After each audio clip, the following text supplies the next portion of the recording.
Fossils are the remains of things that were once alive. Scattered across every continent, they teach us about the history of the Earth and provide evidence supporting the evolution of life. But finding a fossil isn't easy. As paleontologist Robert Bakker explains, it requires a trained eye. The most important thing to look for when you're out digging dinosaurs is the stuff over there, in the periphery of your vision. So when you're digging dinosaurs, you've got to have a sort of a 360-degree ecological vision. Look at everything. Be aware of everything. Paleontologists travel through deserts, frozen tundra, oceans, and underground caves to uncover the remains of ancient and extinct species. The job can be risky, yet finding a fossil is only the beginning. Once it's discovered, paleontologists must carefully extract it from the ground.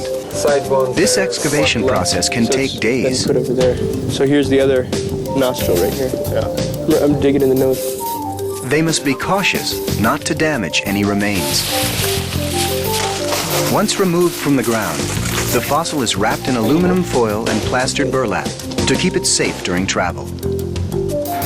In the lab, the wrap is removed and the fossil gets a thorough cleaning. The original fossil is too heavy and fragile to display, so scientists make a reproduction. They brush rubber on the outside of the fossil to form a mold. The hardened mold is removed and filled with resin to make a copy of the original fossil. At this stage, paleontologists also create models of the missing parts. As Dr. Paul Sereno explains, they make the most out of what they have. We had enough to wish we had more. We had enough to say we could take this and make a skeleton out of it. We hunted for that skull. We wanted the skull. We didn't have it, but we had enough of the animal, the limbs, and enough of the backbone to judge its size correctly and to get a picture of what was a very agile animal. The reconstructed bones are now ready to piece together. They're placed onto a steel frame that provides support. The shape of the frame gives the completed skeleton the appearance of motion.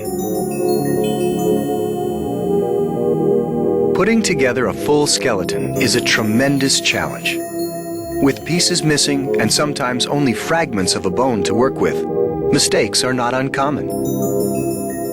Well, my mother sometimes rattles my cage by saying, well, Bob, you scientists, you always make things up. You get a single bone, you build a whole animal, you got the wrong head, the wrong tail, tail on the wrong end, head on the wrong end.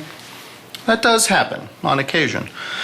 But almost always it's another scientist another anatomist who catches the mistake and corrects it.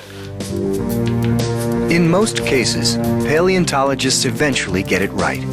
With a lot of skill and a little bit of luck, the results are extraordinary. The resurrection of a species that became extinct millions of years ago.